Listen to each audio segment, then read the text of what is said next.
بسم اللہ الرحمن الرحیم۔ سیرت کا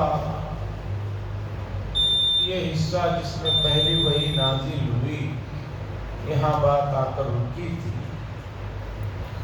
پہلی وحی نازل ہو رہی ہے، مہینہ رمضان المبارک کا ہے، دن پیر کا ہے۔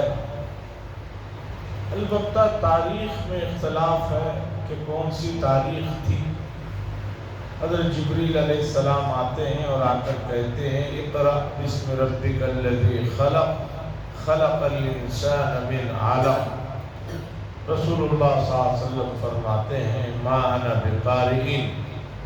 اس کا ترجمہ یہ نہیں ہے کہ میں پڑھا ہوا نہیں، میں پڑھ نہیں سکتا، اس لیے کہ حضرت جبریل علیہ السلام کو اصلی حالت میں آپ نے پہلی مرتبہ دیکھا تھا تو انبیاء علیہ السلام کو بھی بشری تقاضے کے مطابق تھوڑا خوف ہو جاتا۔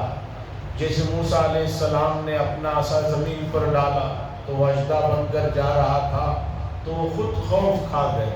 اللہ نے فرمایا لا تخف، ڈریے مت، اسے پکڑیے۔ اس طرح یہاں ہیبت ہو گئی۔ پھر حضرت جبریل علیہ السلام نے کہا پڑھیے، آپ نے یہی جواب دیا۔ پھر تیسری مرتبہ انہوں نے کہا پڑھیے، آپ نے یہی کہا ما انا بقارئ۔ اس کے بعد روایتوں میں آتا ہے کہ رسول اللہ صلی اللہ علیہ وسلم کو حضرت جبریل علیہ السلام نے اپنے سینے سے لگایا اور بہت زور سے دبایا، سینے سے لگا کر زور سے دبایا۔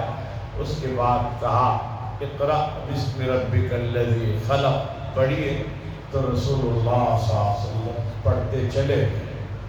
یہ 5 آیتیں نازل ہوئی۔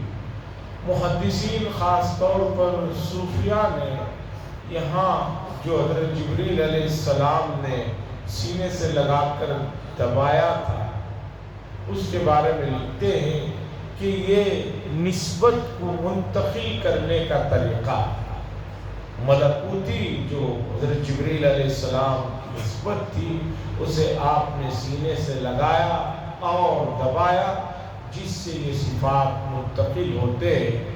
تو اس کے بعد وہ 5 آیتیں انہوں نے پڑھ کر سنایا، رسول اللہ صلی اللہ علیہ وسلم نے اسے پڑھا۔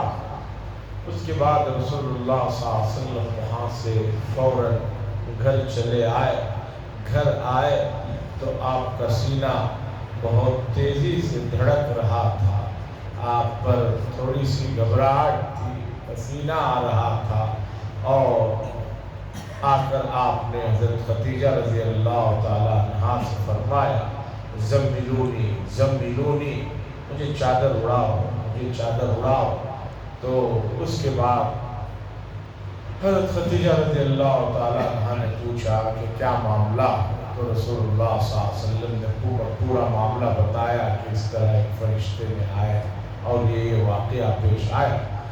تو حضرت خدیجہ رضی اللہ تعالیٰ عنہا نے فرمایا کہ آپ ڈریے مت، آپ خوف مت کھائیے، اس لیے کہ اللہ آپ کو کبھی رسوا نہیں کرے گے۔ انک لتحمل الکل، آپ لوگوں کا بوجھ اٹھاتے ہیں اور لوگوں کو کما کر دیتے ہیں، اور بہت آپ کے اندر اعلیٰ صفات ہیں، اس لیے آپ کو گھبرانے کی ضرورت نہیں۔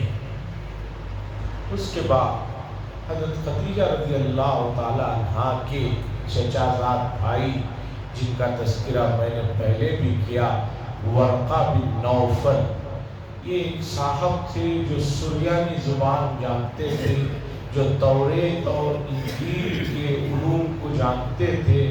یہ نصرانی تھے لیکن بت پرستی سے بہت بیزار اور دور رہتے تھے۔ رسول اللہ صلی اللہ علیہ وسلم کو حضرت خدیجہ رضی اللہ تعالیٰ عنہا ان کے پاس لے کر گئی۔ وہ نابینا ہو چکے تھے، عمر کے آخری حصے میں تھے۔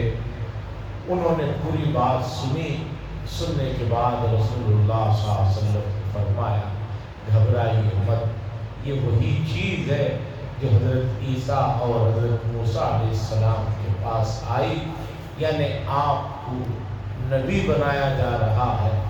لیکن ایک بات میں آپ کو بتا دیتا ہوں، جب آپ اس چیز کا اعلان کریں گے تو آپ کو لوگ بہت ستائیں گے، تکلیف دیں گے، اور آپ کو اپنے لوگ اپنے آپ کو اس شہر سے بھی نکلنے پر مجبور کریں گے۔